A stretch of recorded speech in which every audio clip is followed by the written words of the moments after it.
Hello, everyone. Welcome to Danger on Delmarva. My name is Rhonda Jefferson, and I'll be your host as we explore the dark and winding paths that lead us around the Delmarva Peninsula. If you're new here, welcome, and if you're a previous listener, welcome back. If you're unfamiliar of where Delmarva is, it's on the east coast of the United States and encompasses all of Delaware, Maryland to the east of the Chesapeake Bay Bridge, and Virginia to the north of the Chesapeake Bay Bridge Tunnel. Today, I am going to be covering a case that, for one thing, has very limited information, but secondly, will be extremely difficult to hear for some people. It was difficult for me to read about it. The topics that we cover will include child abuse, drug use, suicide, and death. So it's a very, very heavy case, but the victim in this deserves to be remembered because there is very little information about him and the life that he led, and it's like he's been forgotten, that no one remembers his name unless they were directly involved with the case or they were part of the family. And we need to hear about what happened to understand what to look for in our children, to understand what to look for in other children so that things like this don't happen again. So that's just a brief introduction. I also want to say that this particular case did not have a lot of newspaper coverage. There was one reporter with the Cape Gazzette named Melissa Steele, who pretty much was the only one that I could find that really delved into the case. But unfortunately, even when she filed a Freedom of Information Act request, it was denied. This took place about 7.5 years ago. And so I also submitted a Freedom of Information Act request because I was hoping with the investigation being over that they would be able to release information to me, but they were not. So the information regarding exactly what happened is going to come from the newspaper articles that Melissa Steele published in the Cape Gazzette. I actually like the Cape Gazzette for some of the in-depth reporting that they do. I can sometimes find things in there that I can't find in the larger papers. So I want to give credit where credit is due, and Melissa Steele followed the story through from when it initially happened to doing some follow-up interviews. So with that, there also needs to be an understanding that the information that we have from those articles is based on the perceptions of the people that she is interviewing. That will become a little clearer once I get going into what actually happened. I think these are points that I really need to bring up very early on so that we understand that by not being able to get any police reports or documents, we are having to go by testimony of family and neighbors. What I will ask is, if you know somebody that is going through something or if you see a child that may need some help, please reach out in any way possible. In the description, I'll leave some links about where you can contact for child abuse reporting, as well as crisis helplines. I'll also ask that if you think that this type of content is helpful in understanding what's going on in our world today, what's going on in this specific case, please share the episode, the podcast. So for one thing, Nathan Leppo is not forgotten, and it really feels like he has been. So this case is very near to my heart, and also the fact that my children were very close to the age at that time. So where does the story of Nathan Leppo begin? For me personally, it began one day in September of 2015, where I remember before leaving the house that I'd heard that a child died near or in Oak Orchard, Delaware. Oak Orchard is a small unincorporated town. Most people affiliate it with the town of Millsboro. And I would normally ride through it basically when I was heading towards the beaches to go to the outlets or occasionally a farmer's market that they had in the area. And I was actually heading that way that day. Rumors were very, very prevalent. I'm not going to name the store that I heard about a lot, but because they had absolutely nothing to do with this. But there were rumors about a certain store that was in the area. It was really a rumor mill, which is another reason why not having all of the information is hurtful in this case. On the other hand, there's not really a lot to find as far as rumors when you look at news reports, thank goodness. But as far as verbal talking, like, oh, did you hear about? And then, the rumors spread and things are added or taken away, and it really changes the whole narrative. So as I quickly passed through Oak Orchard, because it's really very small, I thought about the little boy, and I did wonder what happened. But then it was like the case kind of fell off the grid, and nobody really heard about it. Nathan Leppo was 7 years old at this time, and his father, Wayne Leppo, had really been the primary parent that had custody through most, if not all, of his life. Nathan's mother, Kayla Brown, had been in and out of jail, and at this particular time, on September 22nd, 2015, she was in a facility that was just described as out of state. So as this took place in Delaware, it didn't mention if it was in any of the close surrounding states, such as Maryland, New Jersey, maybe Virginia. It just said out of state. And she was in jail at the time for drug convictions, theft convictions, as well as violation of probation. So she had already had previous charges that she got probation and then broke that probation. So really, Nathan lived with his father, Wayne. Life with Wayne could be a little bit unstable. And when you look at pictures of Nathan, he's so bright-eyed. He's so happy in the pictures that I've seen that it's hard to believe that he had gone through some of the situations at home that he did. The smile that he portrays in those pictures makes you think that he could really accomplish anything, that he was this strong and vibrant young man. One of the pictures that comes up pretty early in a search, if you search his name, he's sitting at a table and eating what most 7-year-olds, I would think, consider a perfect meal: chicken nuggets and fries, and what looks like to be honey mustard dipping sauce. This is exactly my son's favorite meal, which I normally tell him he's going to turn into a chicken nugget if he keeps eating them. But that's his favorite meal. And so looking at this young boy sitting at the table eating those nuggets with a smile on his face, it kind of transports you to, this feeling of, normalcy, almost peace in what a 7-year-old should have in their life. So when we find out things that were going on, it just makes that picture so much more bittersweet.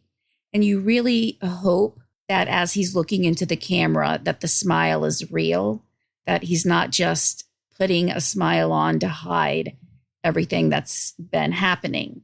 To find out more about what was going on with Nathan's life, the first person that we hear from, and this is in the second article that Melissa Steele published, is Nathan's aunt Briana Leppo.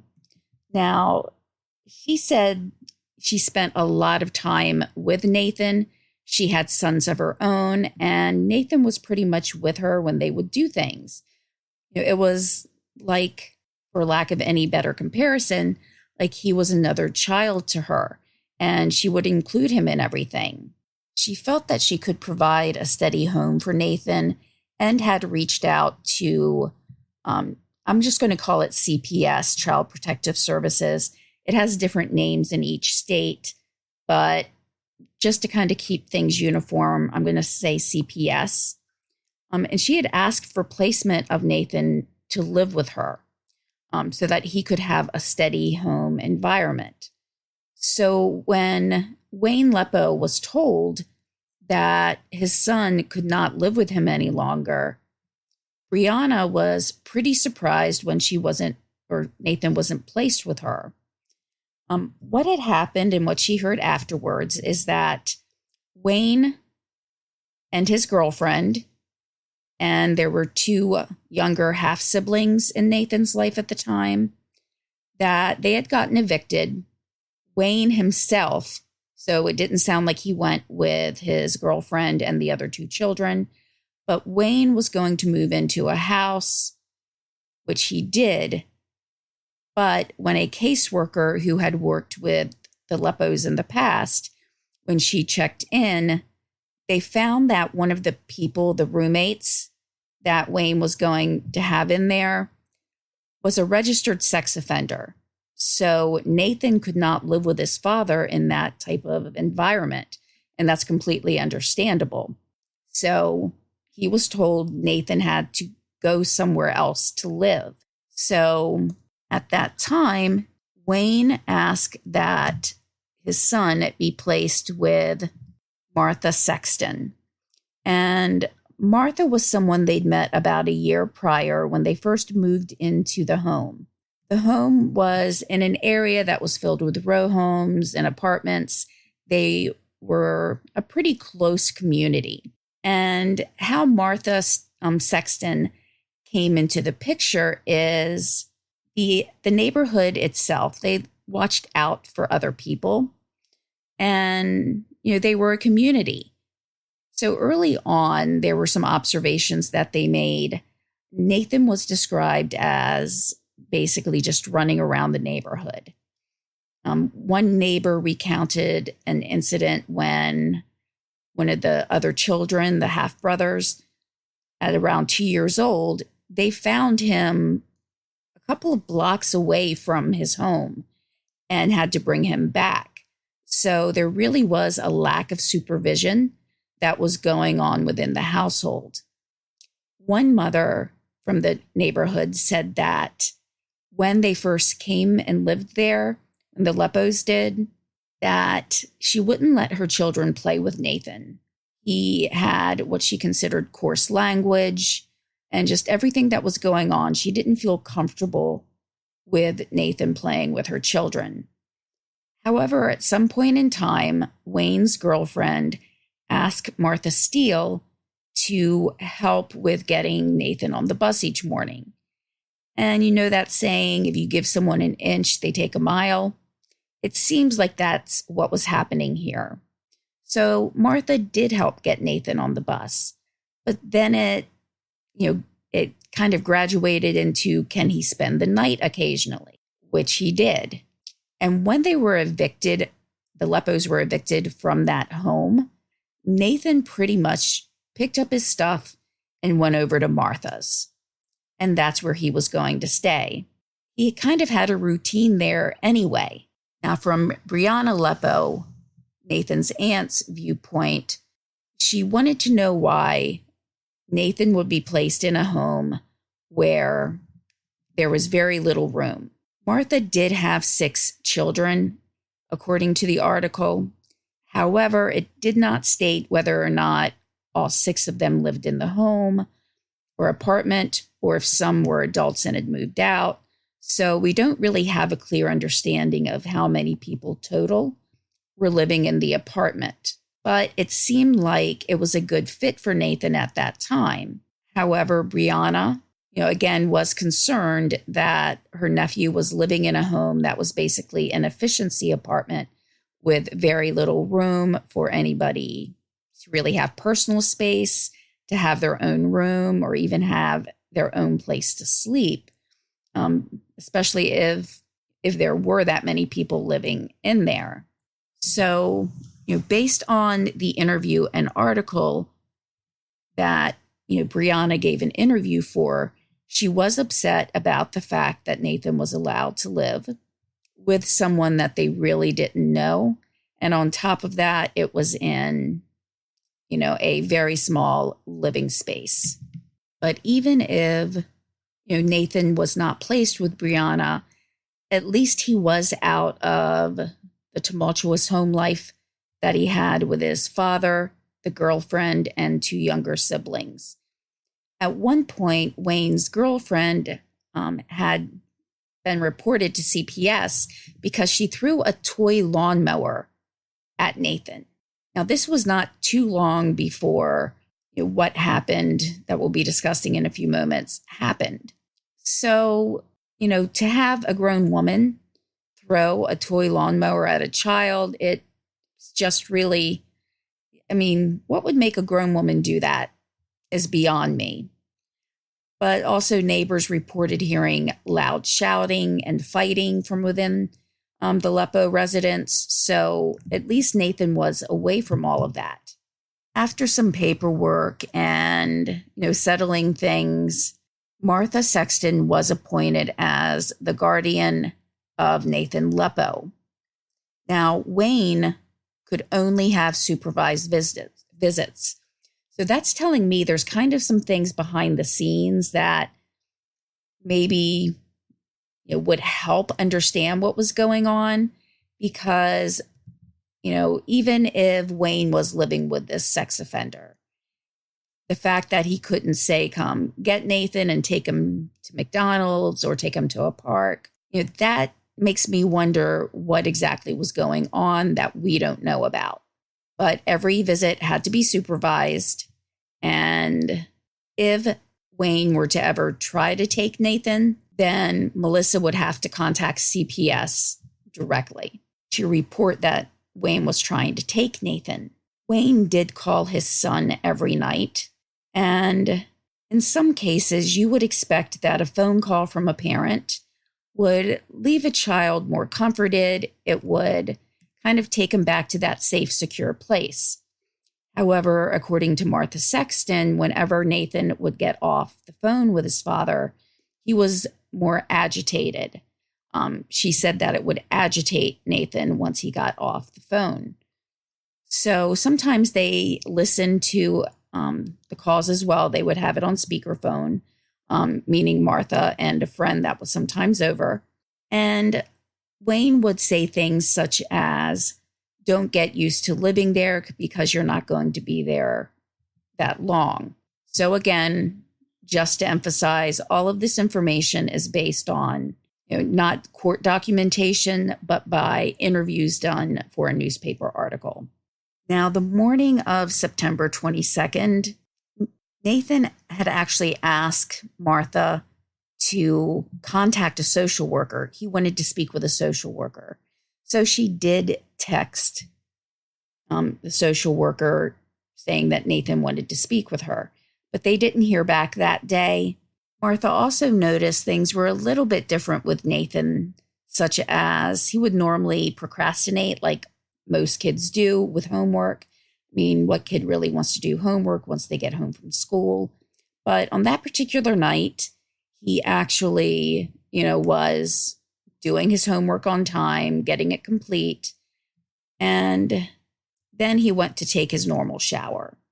Now, ever since he had lived there, he had asked that for no reason to come into the bathroom. And he was normally in the shower from 30 to 45 minutes. Just what I find interesting in this, or what I question in some ways, Well, there's a few different things. But one is if there was more than a couple of people living there, 30 to 45 minutes is kind of a long time sometimes not to have access to the bathroom. Considering it was described as an efficiency apartment, it doesn't sound like there would have been more than one bathroom. But, I'm kind of making a supposition here just based on the information that I have. But, Martha was accommodating. She wouldn't go in. And with that, another concern is, did he have an issue when, taking a shower, meaning in the past had people come in on him? That is really, really concerning to me. But again, Martha did follow through with what he had asked, except this night she noticed there wasn't the same noise coming from the bathroom.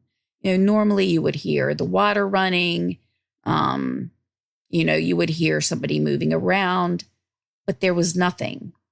And she got concerned. When she opened the door, she could not imagine what she came across. She was hoping as she went to the door that maybe Nathan was going to try to scare her. That's something he liked to do. He would jump out at someone. So when she opened the door, she so wanted him to be behind that door ready to scare her. But he wasn't.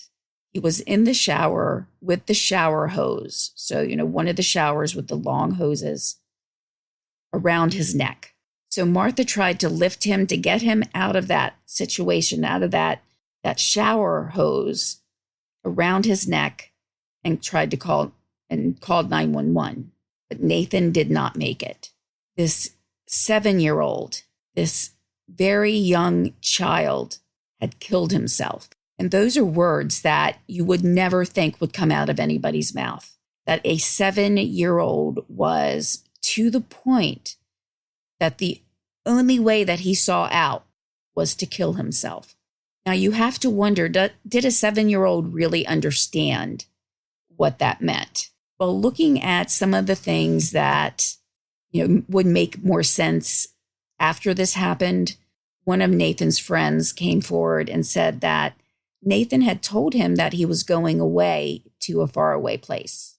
By itself, that's not really anything to be concerned about. That's something that, when you think about it, he's someone whose father had just moved. His mother was out of state. You don't know when she would be getting out. So that in and of itself was not that concerning. Also, there was a pier behind Martha Sexton's apartment, and Nathan would like to go sit on the pier, and just look up at the stars at night. And, she said one time she saw him staring at the stars, and he asked if his mother was looking down at him from the stars. Again, 7 years old. He had a history with Child Protective Services. His family was known to them. And he was in this, just turbulent, tumultuous family situation. Shortly after his death, Briana Leppo set up a GoFundMe to pay for the funeral expenses. Martha expressed, and I'm paraphrasing here, that during Nathan's life, people didn't seem to care about him, that no one had cared about him. But now that this had happened, people were just coming out and saying how much they cared for him, basically. So again, there are two different perspectives here, looking at it from Briana, a relative of Nathan's, and Martha Sexton, a neighbor who, though they only knew a year, had really stepped in and tried to help Nathan. According to the neighbors, this coming from the one that would not let her children play with Nathan at first, said that once he started spending time with Melissa, it changed him. He started to use manners. The language that he used got better. So it seems that a lot of people thought his time spent with Martha was a good period of time where he was adjusting better and growing. But Briana still had questions because she was his aunt. She had spent a lot of time with him and included him with family events or family outings with her own children about why he wasn't placed with a family member. Though Wayne had not been interviewed during the article where Briana was giving information, he did later come out and say that he didn't know that Nathan could have been placed with a family member. No one ever told him that. So for him to stay with Martha Sexton was convenient. So that just kind of, at least to me, rubbed me the wrong way to say that, the fact that he was going to stay with someone was convenient. Not that it was the best for his son, not that Wayne took a look at everybody that he knew and determined that Martha was probably the best person for him to stay with. No, it was he chose Martha because it was convenient. So that kind of gives an insight into, and again, here, just my opinion, into how Wayne looked at the placement of his son. Looking at this case really took me down a rabbit hole. In one of the articles, Melissa Steele reported that there had been 4 other child deaths, or a total of 4 child deaths since May of that year, 2015. So I started looking, and I had thought I would maybe include some of those cases here, but I decided to do them separately as they were not cases where a young child committed suicide. Those were cases of abuse or neglect. So I will do them in future episodes. But with Nathan, we have a 7-year-old that committed suicide. In 2012, so not long before this happened, there was a report put out from the state of Delaware. It was called the CDN-DSC, and Melissa had mentioned that in her article, which is how I found this report and information from this report. So the Child Death, Near Death, and Stillbirth Commission, where they look at different factors in children's death, review things that they could have done to prevent a death. There are also things that I found that set forth the guidelines of, what this type of panel is supposed to do. Maybe because I'm looking at this and just find it so hard to fathom a 7-year-old committing suicide. Just this one report makes me just wonder, are they trying to make it all pretty? The report is just, there's a picture of a child on every page, or almost every page. And yes, we're trying to prevent the death of children. And those are the main, people that are focused in on this particular report. However, it almost feels like it's fluff. And I'm again, this is just my opinion, because, I'm looking at a case where a 7-year-old who was known to Child Protective Services, that he killed himself, that the only way that he felt he could get peace was to kill himself. And looking at this 2012 report surprised me in the numbers of deaths. Looking at, just total numbers, regardless of age groups, from 1 to 17 years, there were a total of 40 deaths for 2012. Now, some were natural, children that, may have been fighting an illness. 13 died from natural causes. There were 9 in accidents. So these could be anywhere from a car accident, an accidental drowning, things like that. Another kind of disheartening one is homicide. There were 3. And at least at the time of this report, so remember, this is just for 1 year, all 3 of those homicide victims, though, were between 15 and 17 years old. Then you have the undetermined category, and there were 7. And 6 of them were less than 1 year old, with 1 between 1 and 4 years old. So, theoretically, that could be as well SIDS or maybe an illness that they hadn't been able to diagnose. But when we get to suicide for that year, there was one child between 10 and 14 years old and 7 between 15 and 17 years old. So there were 8 children in that year that died from suicide in 2012. Going forward a few years, and unfortunately, when I clicked on the links within this article, I kept getting that the page could not be reached. So unfortunately, I can't look at the one of the links under Delaware child abuse. But in 2018, there had been over 20,000 reports of child abuse. The next figure they give is that they investigated over 8,600 reports.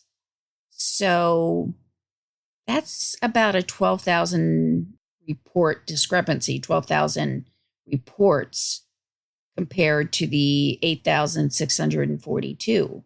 Now, possibly some of them were duplicates of, multiple family members called in reports, as well as maybe some teachers. So yes, some of those could be duplicates. Some could be very, obviously, maybe, they didn't really have child abuse. It was just a concern that someone had. But over 20,000 compared to over 8,000, that's still, they did not investigate more reports than they actually investigated. So that was the number that really, really stuck out to me. And I really can't get over the 12,000 discrepancy. Another report that I came across did a little bit of a longer term study of suicide among young children between 5 and 11 years old. And this study went from 2013 to 2017. And suicide at the time of this report was, quote, the 8th leading cause of death among children aged 5 to 11 years old. Childhood suicide risk factors included mental health, prior suicidal behavior, trauma, and peer, school, or family-related problems, end quote. So this is a 4-year study, and 134 children had committed suicide in that time frame. Most of those were males, 75%. The average age was 10.6. And most of the suicides did take place in the child's home or bedroom. So Nathan's case, it was a little different, but we also, looked at the fact it was called an efficiency apartment. So possibly he didn't have that ability to be alone except when in the bathroom. But hanging or suffocation was by far 78.4%, the mode of the suicide or manner of the suicide. Almost 19% was firearms. And in those cases, they usually found that the gun was not stored away properly, which gave the child easier access to that. But again, 75% were males, which Nathan falls into, and 78.4% by hanging or suffocation. I'm just going to go over a few other statistics that were being looked at in this study. And it does look like they asked questions of what occurred that day and what was going on in the life of the child. And almost a third, 32%, during the investigation, they found out that a lot of times the kids were disciplined at school for something, or there was some type of disciplinary action, which could have also occurred in the home. So there was something that the child probably felt like he wasn't doing right, or that they were being punished for something unfairly.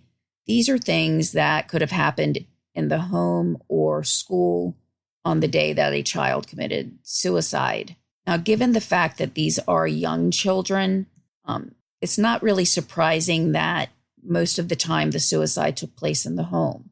That's where they are most of the time.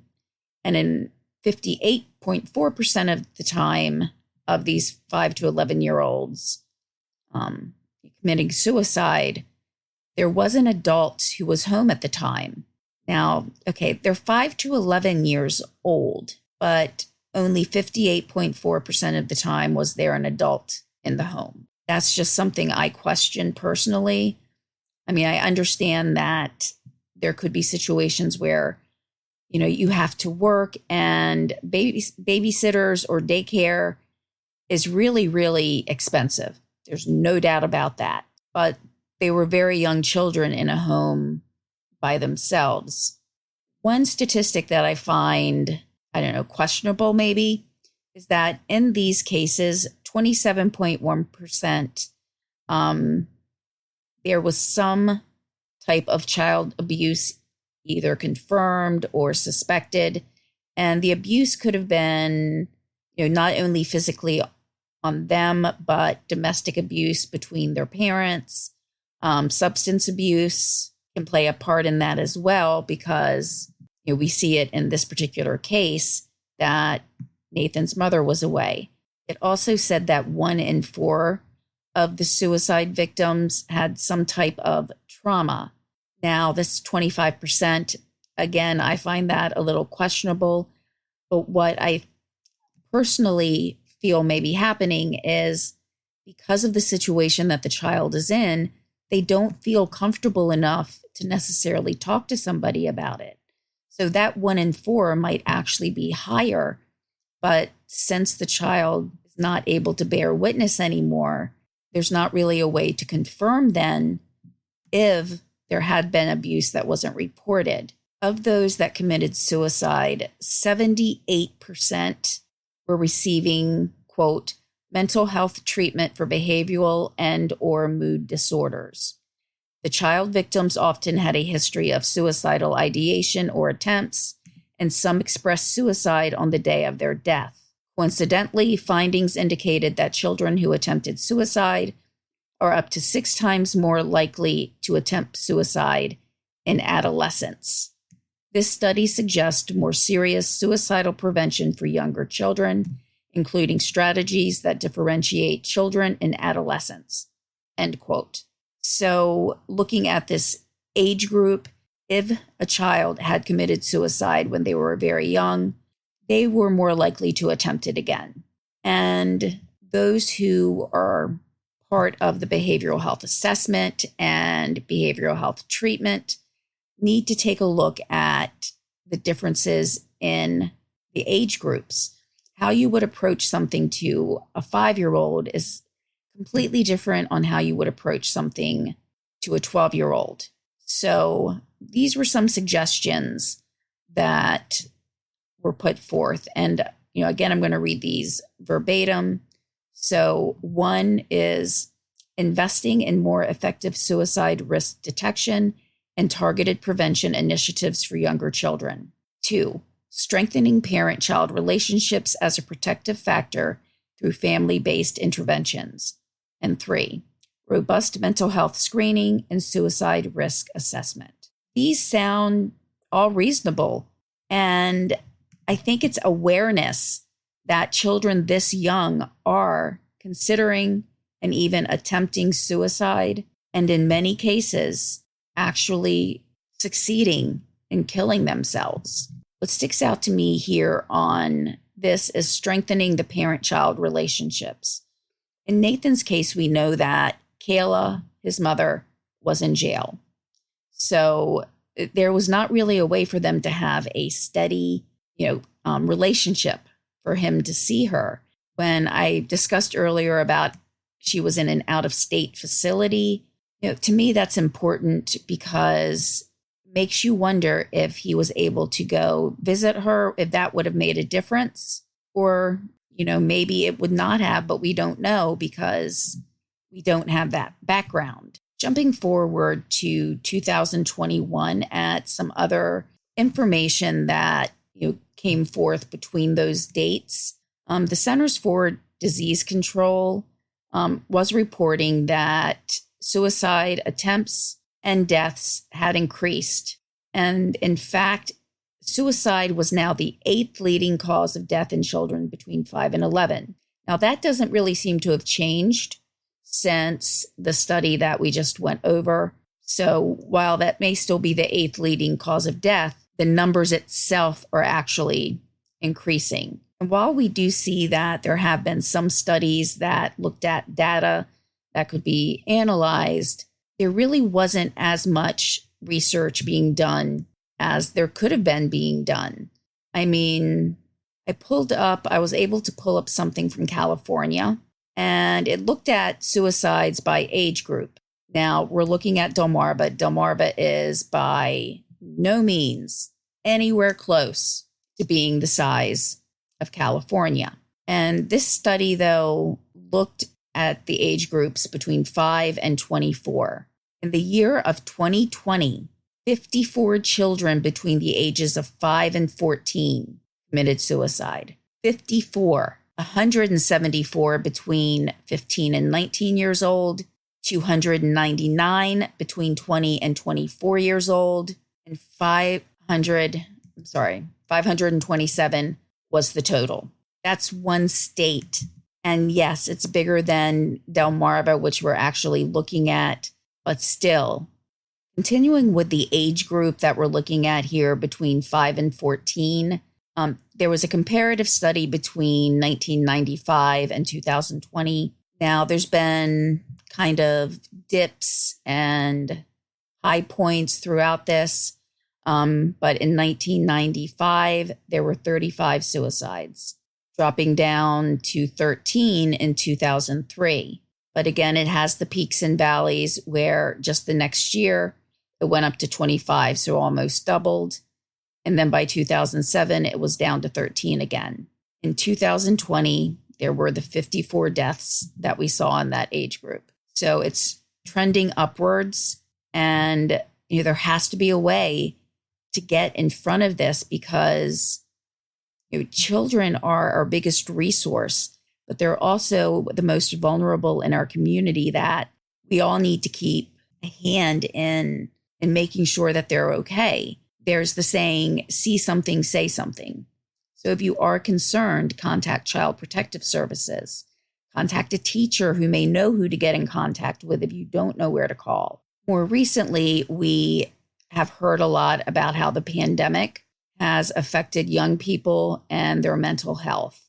And while there have been numbers of children that committed suicide during the pandemic, experts who have reviewed these numbers saw the numbers increasing even before then.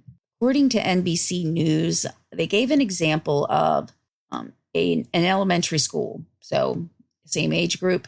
In 2016, the school actually had a suicide protocol, which is great that even with young children, they had a protocol to try to intervene. And in the first year that one particular person worked there as a counselor, they had used it only a couple of times. But since 2016, looking at this article from 2021, she says she now has at least one student a month from the pre-K through fifth grade age levels that come to her and say that they want to die. And it's picking up on some of the things that they may not necessarily say those words, but if you have a 6-year-old coming to you and asking you things like what happens after you die, what exactly is dying, that's a starting point. That's not something that usually 5 or 6-year-olds would say. So we have to be more aware in these cases. Look at also self-harm. So not necessarily a suicide attempt, but cutting or doing things that may hurt themselves. Look for those things to report. Going to a little bit of a higher age group in 2016 to 2019, teenagers, there were still a higher rate of those being admitted to the hospital for suicide attempts. However, if we take a look at percentages, if we were to look at it on a graph, the increase for teenagers has gone up by 44%. So it's kind of gone up gradually or slower, but looking at the younger children, 6 to 12 or 5 to 11, in those ranges, it's gone up to 115%. So in other words, where in 1 year you might have seen 2 children, there could now be 5 because it's more than doubled. So we as a community, as really caregivers ourselves, if you have a child that's coming over to your home that you have concerns about, like I said, reach out, whether it's to CPS or someone else that may be able to help them. It's just unimaginable to me that someone that young sees the only way that he can find peace is to kill himself. We won't know exactly what happened in this case. There's so many things that, we don't have access to. We don't know how much interaction CPS had other than they did have interaction previously. It was even stated that a letter had been sent in regards to the follow-up investigation about the toy lawnmower being thrown at Nathan. They received a letter that day with the outcome of the report, and basically it was like saying that bad decisions were made by the adult, but wasn't really to the point of taking Nathan away. There were, though, other factors in that where he still wasn't able to live with his father because of the registered sex offender. There's just a couple things that I want to end this with. One is following up on Nathan's mother, Kayla. While trying to find background information on Nathan, I found an obituary 4 years later after Nathan's death of his mother, Kayla. Nathan was listed as predeceasing her in her obituary, but she got an obituary and Nathan didn't. Nathan had a death notice in the newspaper. There wasn't an obituary that talked about his smile or how much he loved playing outside or anything about him. There was one line with his name on it. And we can't go back and change what happened to Nathan and what put him in that position. But even after death, if not for Melissa Steele, there would hardly be anything out there with his name. And by hardly, I mean there was one little blurb from a local news station that put something on their website. There was one sentence in his mother's obituary. He was only part of that sentence. And then there was a death notice. I went through newspapers.com. I did an internet search. I went to archive.org and used the Wayback Machine. That's a way that you can search for past web pages. The only things I found were Melissa Steele's articles, the one from the newspaper, a death notice, and the obituary. Now, there may be some things that weren't archived from back then, but in the resources that I normally use, there was nothing, hardly.